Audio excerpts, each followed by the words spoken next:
আসসালামু আলাইকুম ভিউয়ার্স, আশা করি সবাই অনেক ভালো আছেন। আমি রয়েছি বর্তমানে কিন্তু ঢাকা কাউরান বাজার আলুর পাইকারি আড়তে দেখতে পাচ্ছেন। কিন্তু ঢাকা কাউরান বাজার প্রচুর পরিমাণে কিন্তু আলুর আমদানি রয়েছে দেখতে পাচ্ছেন। এই যে আজকে কিন্তু গতকালকের বাজার থেকে দামটা সামান্য এদিক সেদিক হয়েছে। তো আমরা পুরো ভিডিওর মধ্যে কিন্তু আজকে দামটা আমরা জেনে নিব। জনস্বার্থে অবশ্যই সকলে ভিডিওটি শেয়ার করে দিবেন যেন সকলে আজকের আপডেটেড পাইকারি দরদাম সম্পর্কে জানতে পারে। আমরা এখন আমাদের রিপন ভাইয়ের সাথে কথা বলবো। রিপন ভাই আজকে আমাদেরকে জানাবে বিক্রমপুর, তারপর রাজশাহী এবং বগুড়ার আলু এবং বাছা আলু কত করে আজকের বাজারে বিক্রি হচ্ছে। এই রিপন ভাই, কি অবস্থা ভাই? ভালো আছেন? আলহামদুলিল্লাহ ভাই, ভালো আছি ভাই। ভাই আলহামদুলিল্লাহ, আল্লাহ ভালো রাখছে ভাই। এই যে দেখতে পাচ্ছি প্রচুর আলু আছে ভাই। এটা কোন জায়গার আলু ভাই? এই যে এটা বিক্রমপুরের আলু ভাই। বিক্রমপুরের আলু। মাশাআল্লাহ মাশাআল্লাহ, মোটামুটি আলু সাইজটা যে এভারেজ মোটামুটি ভালো আছে। তো ভাই আজকের বাজারে এই বিক্রমপুরের আলুর বাজার দর কেমন যাচ্ছে পাইকারি ভাই?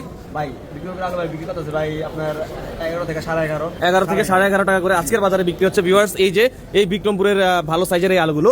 এদিকে আমরা দেখতে পাচ্ছি বগুড়ার আলু আছে ভাই। এই আলুগুলো আজকের বাজারে কত করে বিক্রি করতেছেন?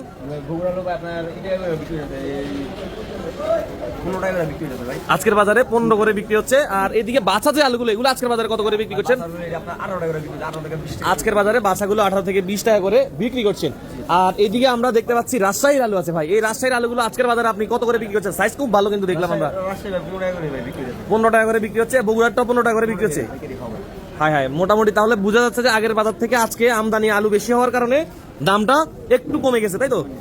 আমরা তো আসলে আশা করি যে আলুর দামটা বাড়বে, কিন্তু দিন দিন ভাই আলুর দাম কমে যাচ্ছে কেন? কি কারণ আপনি যদি একটু বলতেন। আপনি কি জানেন এই ব্যাপারে কিছু? ভাই আমি বলতাম না ভাই, ভাই যারা ভাই বড় বড় ব্যবসা করে যারা ই করে ওই খারাপ, ওরাই বলতে পারবে। তো বন্ধুরা, আমরা আশা করব যে সামনের দিনে যত আসলে আলু কমে যাবে স্টোর থেকে, আসলে ওই সময় একটু দাম বাড়ার সম্ভাবনা রয়েছে। বর্তমান সিজনে গত সিজনের তুলনায় আলু প্রচুর পরিমাণে ডাবলের চেয়েও বেশি আলুর ফলন হওয়ার কারণে এবার আলুর দামটা কিন্তু আমরা বাজারে দেখছি না। তো এই যে দেখতে পাচ্ছেন গাড়িও কিন্তু আনলোড হচ্ছে। আজকে কিন্তু আমরা রয়েছি ঢাকা কাউরান বাজার আলুর আড়তে। তো বন্ধুরা, আজকে কিন্তু 30শে জুলাই, আমি বর্তমানে ঢাকা কাউরান বাজারে রয়েছে। আপনাদেরকে আপডেটটা দিলাম। এই যে দেখতে পাচ্ছেন মোটামুটি আলুর কিন্তু আমদানি রয়েছে, এদিকে গাড়িও কিন্তু আনলোড হচ্ছে। অবশ্যই সকলে এই ভিডিওটা শেয়ার করে সকলকে দেখার সুযোগ করে দিবেন। ধন্যবাদ, আসসালামু আলাইকুম।